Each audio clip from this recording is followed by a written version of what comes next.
Hi అండి, నమస్తే. Welcome to my channel. ఈరోజు వీడియోలో మల్టీగ్రెయిన్స్ రాగి పిండితో 2 రకాల రాగి జావా రెసిపీస్ని ఎలా ప్రిపేర్ చేయాలో చూద్దాం. ఇప్పుడు ఈ రాగి పిండి ఎలా ప్రిపేర్ చేయాలో చూసేద్దామా. దీనికోసం మనం 1 కప్పు జొన్నలు, సజ్జలు, రాగులు, మొక్కజొన్న గింజలు అండ్ గ్రీన్ పెసలు, బాదం అండ్ జీడిపప్పు ఇవన్నీ కూడా 2-3 సార్లు బాగా కడిగి ఒక డే అండ్ ఒక నైట్ కంప్లీట్గా నాననివ్వాలి. ఈ విధంగా నానబెట్టుకున్న తర్వాత నీళ్ళన్నీ వంచేసి ఒక కాటన్ క్లాత్ తీసుకొని ఇందులో వీటిని పోసి గాలి పోకుండా కట్టేసి ఒక డే అండ్ నైట్ మళ్ళీ పక్కన పెట్టేసేయాలి. ఇప్పుడు మరుసటి రోజు వీటిని చూసామంటే చక్కగా మొలకలు వచ్చేస్తుంది. తర్వాత వీటిని ఎండలో ఒక రోజంతా బాగా ఎండనివ్వాలి. ఇలా ఎండిన తర్వాత వీటిని పొడి చేసేసుకున్నామంటే చక్కగా మల్టీగ్రెయిన్స్ రాగి పిండి రెడీ అయిపోతుంది. ఇలా మొలకెత్తిన గింజలలో ఫైబర్ కంటెంట్ ఎక్కువగా ఉంటుంది. అలాగే చాలా హెల్త్ బెనిఫిట్స్ కూడా ఉంటాయి. ఇప్పుడు మనం ఫస్ట్ స్వీట్ రాగి జావాని ఎలా ప్రిపేర్ చేయాలో చూద్దాం. దానికోసం మనం 2-3 టేబుల్ స్పూన్ల రాగి పిండిని తీసుకొని కొద్దిగా వాటర్ యాడ్ చేసి మొత్తం అంతా ఇలా స్మూత్గా కలుపుకోవాలి.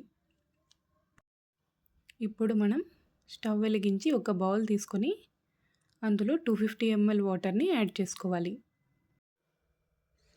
అలాగే వాటర్ కొద్దిగా వేడైన తర్వాత మనం ముందుగా కలిపి ఉంచుకున్న రాగి మిశ్రమాన్ని యాడ్ చేసుకోవాలి. ఇలా కాసేపు ఉడికిన తర్వాత 1 టేబుల్ స్పూన్ బెల్లం తురుముని యాడ్ చేసుకోవాలి. బెల్లమంతా కరిగే వరకు కాసేపు ఉడికించుకొని ఒక చిన్న గ్లాస్ మిల్క్ యాడ్ చేసుకోవాలి. ఈ రాగి జావాని మనం లో ఫ్లేమ్లోనే ఉడికించుకోవాలి. ఇప్పుడు చివరగా కొద్దిగా ఇలాచీ పొడి వేసుకొని మరొక 2 నిమిషాలు ఉడికించుకొని స్టవ్ ఆఫ్ చేసుకోవాలి.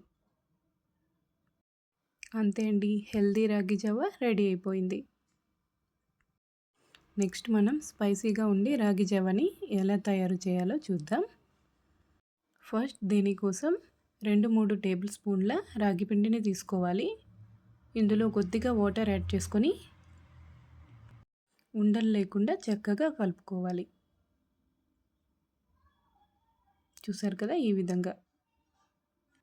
నేను ఇక్కడ 1 గ్లాస్ క్వాంటిటీకి సరిపోయే రాగి జావాని చెప్తున్నానండి. ఇప్పుడు మనం ఒక బౌల్ తీసుకొని స్టవ్ వెలిగించి 250 ml వాటర్ని యాడ్ చేసుకోవాలి.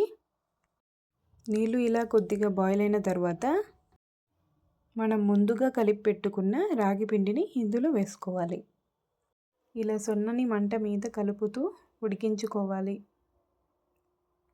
ఇలా కాసేపు ఉడికిన తర్వాత కొద్దిగా సాల్ట్ వేసి మరొక 2 నిమిషాలు ఉడికించుకోవాలి.